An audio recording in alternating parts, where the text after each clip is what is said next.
Challenge है कि प्रकृति को भी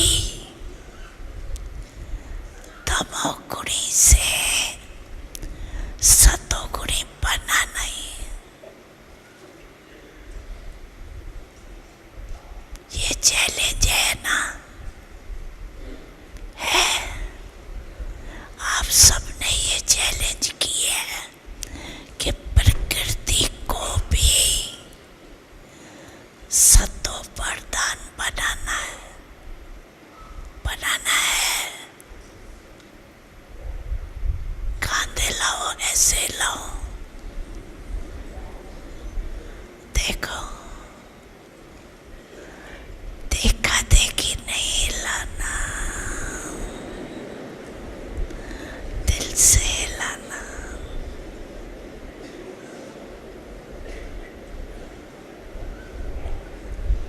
क्योंकि अभी समय पर मान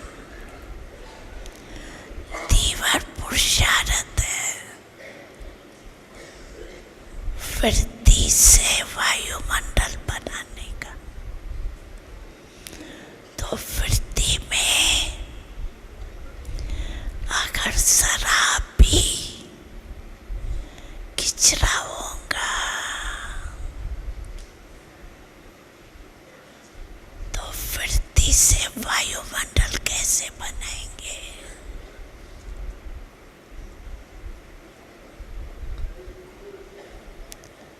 प्रकृति तक आपका वाइब्रेशन जाएगा, वाणी तो नहीं जाएंगी।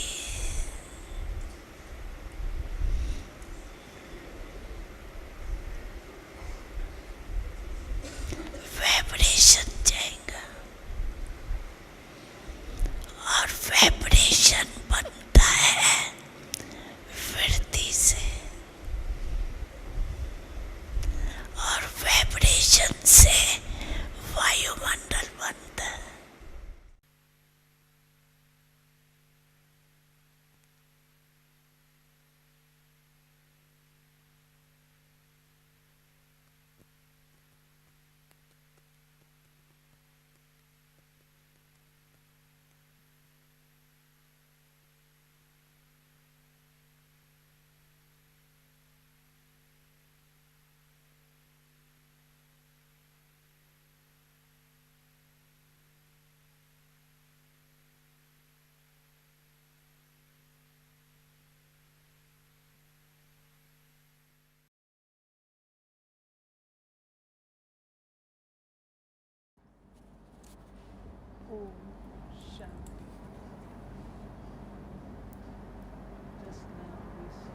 ओम शांति।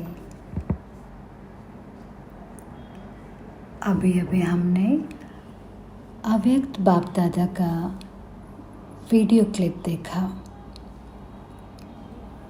जिसमें बाबा ने कहा है कि बच्चे, आपने विश्व को चुनौती दी है कि आप प्रकृति का भी परिवर्तन कर देंगे। प्रकृति जो कि इतनी पतित हो गई है और आप इसे पावन बना देंगे। ये कैसे संभव है? बाबा ने कहा है, आपकी मंशा, आपकी वृत्ति पूर्ण रूप से पवित्र होनी चाहिए। और जब आपकी वृत्ति पवित्र होती है, सभी प्रकार की बुराइयों से मुक्त, गंदगी से मुक्त, तो पावन होती है। तब इससे पवित्र वाइब्रेशन निकलते हैं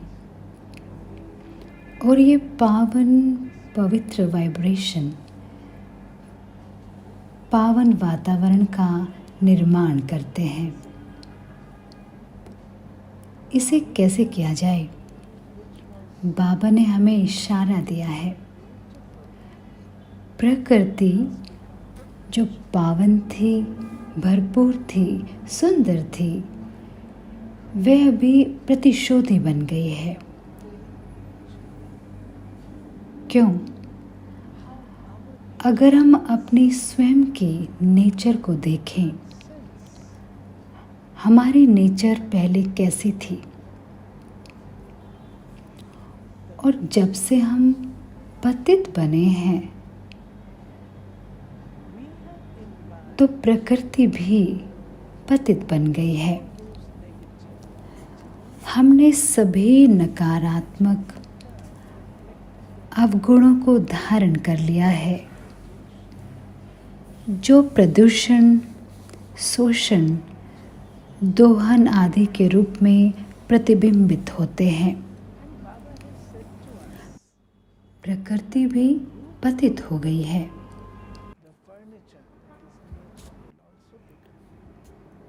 और बाबा ने हमें कहा है, जब आप पावन बन जाते हो तो फर्नीचर अर्थात प्रकृति भी पावन बन जाएगी।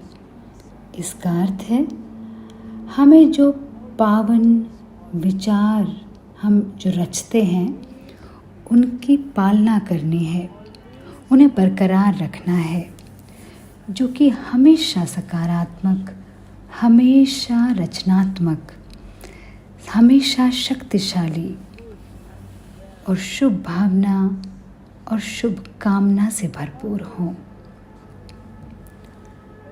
दूसरों के लिए सदा शुभ सोचना, सभी के लिए सदा अच्छे और कल्याणकारी विचार उत्पन्न करना, न केवल दूसरों के लिए लेकिन स्वयं के लिए भी। यह याद रखना कि मैं पवित्रता के सागर की संतान हूँ, जहाँ देह अभिमान की कोई गंदगी नहीं होती। संपूर्ण आत्म अभिमानी पावन चेतना क्रिस्टल की तरह पारदर्शी, सुंदर। पवित्रता शक्ति है। पवित्रता शांति और प्रचुरता की नींव है। प्रकृति भी स्वयं का परिवर्तन करती है।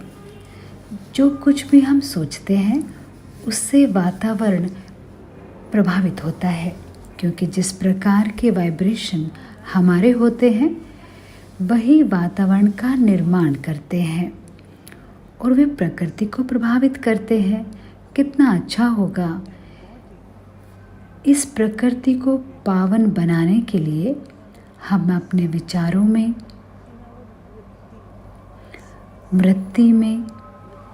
वृत्ति अर्थात मंशा में पवित्रता को धारण कर संभालें।